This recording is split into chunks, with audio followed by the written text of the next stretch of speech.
Assalamualaikum warahmatullahi wabarakatuh. Jumpa lagi di channel Jurusan Keperawatan Polkesmas Makassar. Mungkin tidak asing lagi tentang COVID-19 dan komorbid. Bagaimana kaitannya antara COVID-19 dengan komorbid? Nah, penjelasan berikut ini akan menjawab semua pertanyaan ini. Selamat menonton. Pencegahan COVID-19 pada penderita komorbid. Nah, tentunya sebelum kita mulai tidak lupa kita selalu bersyukur kepada Allah Subhanahu Wa Taala karena sampai hari ini kita masih tetap diberi kesehatan, keselamatan, sehingga kita masih bersuah walaupun hanya melalui virtual. Jadi salam sehat buat teman-teman baik yang ada di Zoom maupun yang ada di YouTube. Nah, tadi sudah disampaikan tentang biodata, jadi bisa dihubungi melalui FB, WA ataupun melalui Instagram. Nah, untuk tujuan yang ingin kita capai yaitu setelah kegiatan webinar ini peserta dapat mengetahui pencegahan COVID-19 pada penderita komorbid dan lansia. Dan kita fokuskan pada hipertensi, diabetes mellitus, penyakit kardiovaskular dan penyakit pernapasan yang tentunya merupakan kasus yang banyak, dan tidak lupa juga lansia yang sering dialami, lansia pada pasien-pasien komorbid. Nah, ini mungkin sudah berulang kita bahas, namun kurang lebih 6 bulan yang lalu tidak ada yang pernah mendengar tentang kata COVID-19. Ya, kalau setuju teman-teman coba angkat tangannya.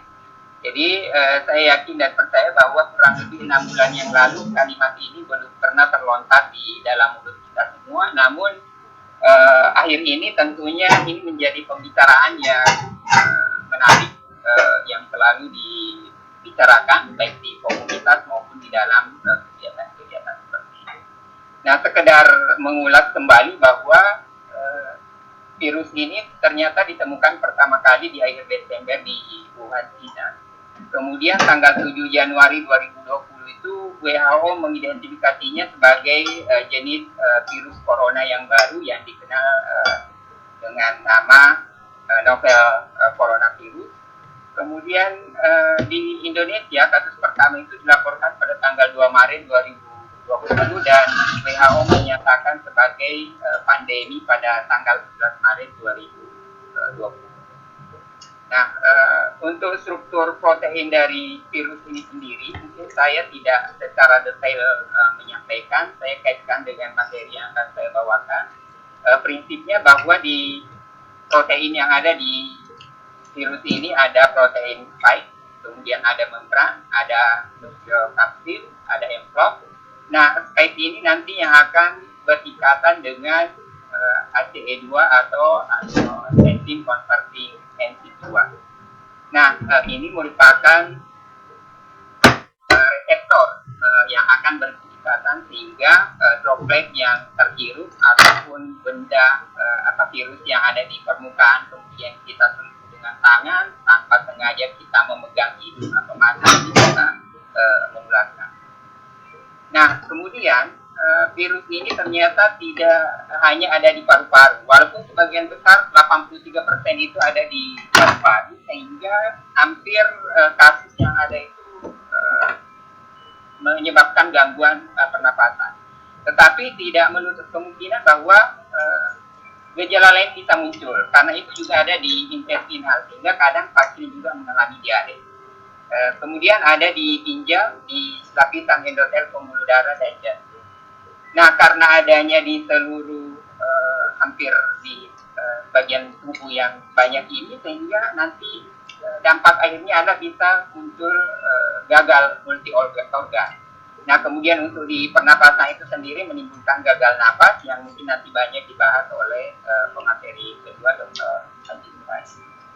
Nah, kaitannya tadi dengan angiotensin converting enzim 2 ini meningkat karena adanya pengobatan ACE inhibitor atau misalnya, kemudian pengobatan ARB pada pasien-pasien hipertensi.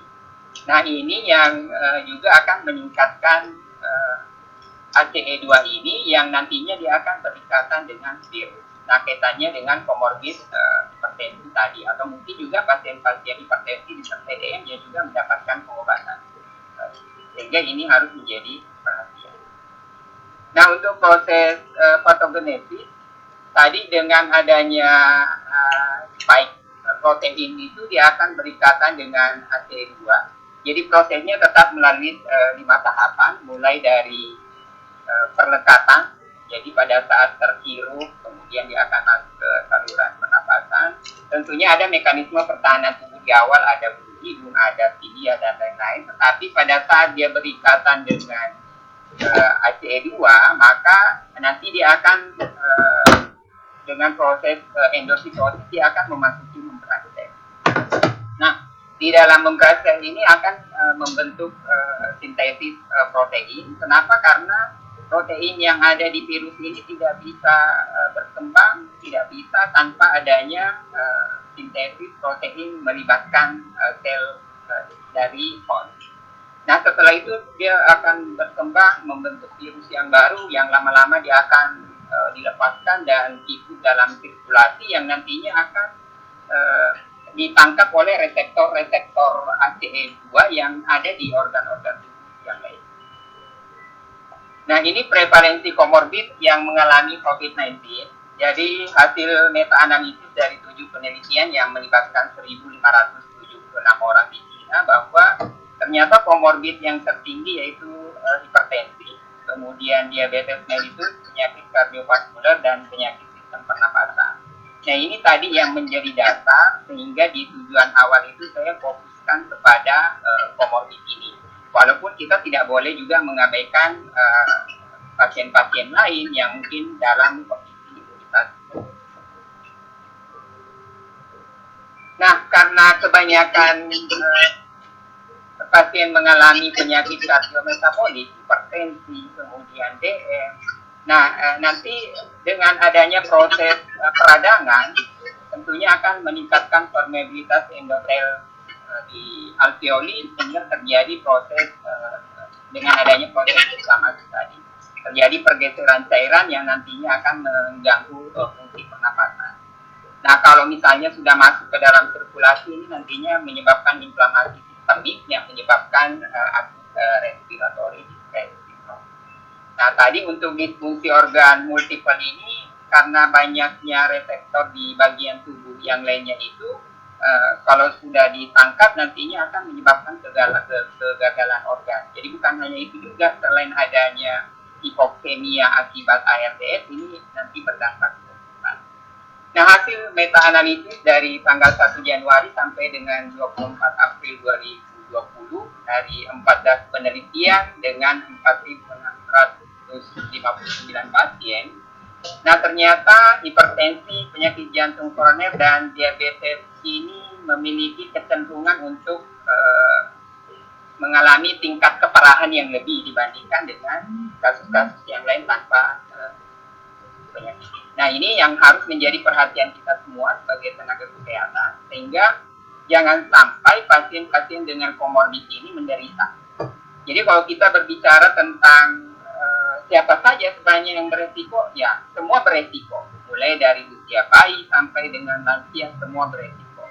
Namun yang ditakutkan di sini adalah jangan sampai pasien-pasien dengan komorbid ini setelah dia menderita nanti kecenderungan akan mengalami tingkat keparahan yang lebih, bahkan bisa menyebabkan kematian. Nah, kenapa komorbid harus dicegah? Nah, kaitannya dengan penyakit jantung dan hipertensi, kita ketahui bersama bahwa pasien dengan penyakit metabolik kardiovaskular ini sangat beresiko, dan di satu sisi juga dia bisa memperburuk kondisi dengan adanya inflammatory systemic site. Nah, selain itu reseptor ACE2 yang terdapat pada jantung dan lapisan endotel pembuluh darah menyebabkan virus ini bisa langsung menginvasi dan merusak jantung. Jadi bisa saja awalnya tidak ada masalah dengan jantung, dengan terpaparnya COVID ini bisa berdampak ke sana.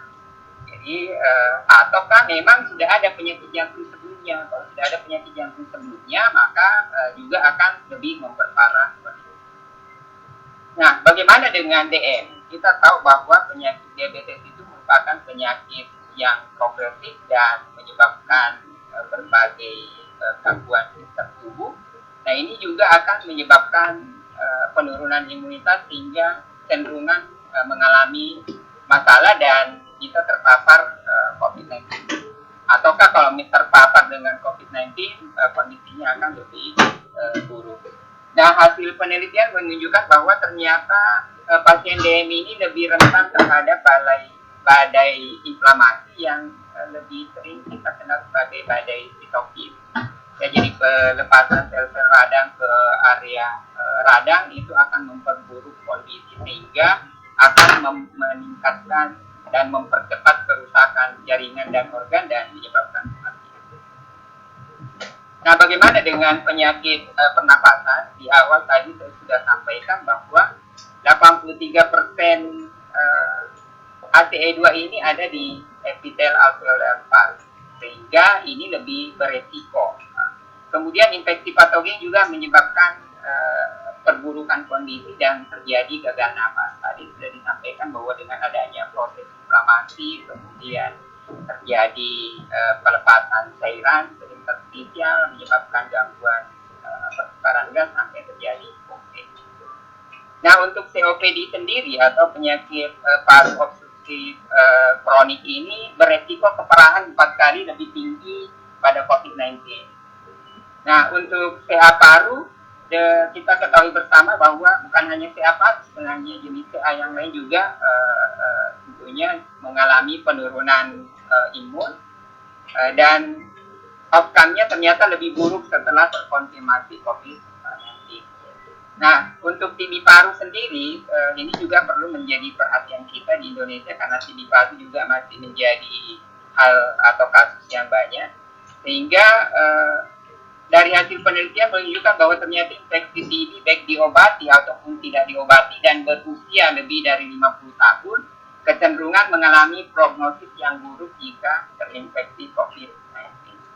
Nah, itu mungkin tadi beberapa pertimbangan kenapa komorbid ini harus menjadi perhatian.